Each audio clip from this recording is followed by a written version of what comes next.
निश्चित भाव में हृदयंगम करेंगे जे जितुमुंडा ठारू दामोदर घर कौन गुण कम नुह।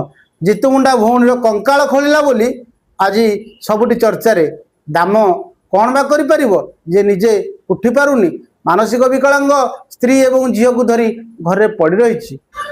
विकलांग दिव्यांग दामोदर पर सरकार कहीं अवहेला करुँचा जना पड़ूना।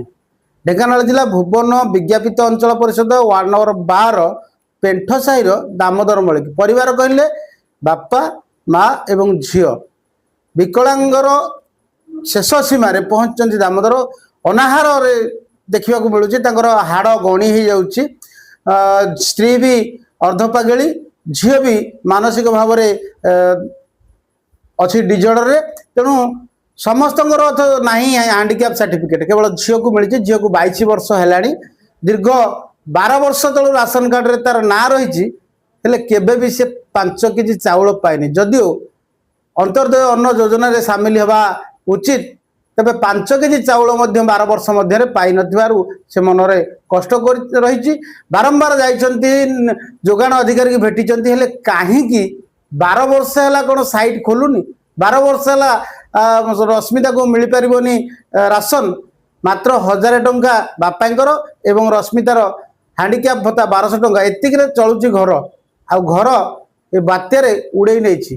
सरकार कहते जे समस्त की पक्का घर देवा ये पक्का घर योजना कहापाई कौन दामोदर से जड़े नुह हे तो दामोदर सरकारी जगार घर कर भी सरकार जो प्रोविजन अच्छी बासहीन व्यक्ति को जेकोसी भाव आश्रा देवाई पक्का घर देवाई सरकार को निवेदन कर पड़ोसी तांकु पक्का घर एवं अंतर्दय योजन सामिल करने आम आउ गोटे कथा कहवाक चाहूँ जे भुवन विज्ञापित अंचल परिषद नगरपाल घर मध्य से ही वार्ड रे आउ विधायक महाशय निजको भुवनिया भाई बोली कहते टी देखी आसतु दामोदर को दामोदर घर को निश्चित भाव में हृदयंगम करेंगे जे जितुमुंडा ठारू दामोदर घर कौन गुण कम नुह।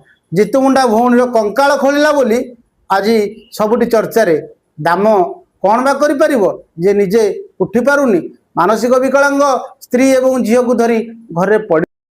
निश्चित भाव में आशा करी प्रशासन एप्रति दृष्टि देवे। परनंद मल्लिक घर भुवन वार्ड नंबर 12 पेंठसाही आम घर पाख पड़िशा घर दामोदर मल्लिक जड़े विकलांग एवं ताको स्त्री मानसिक स्तर विकलांग झील विकलांग से माने मासिक दामोदर मल्लिक 1000 एवं झील 1200 टंका एवं राशन कार्ड रे 3 जनकर ना थाई मते स्वामी स्त्री 10 केजी चाउल पाउछन सेतिकी से माने भारी दुख कष्ट चलुचंती।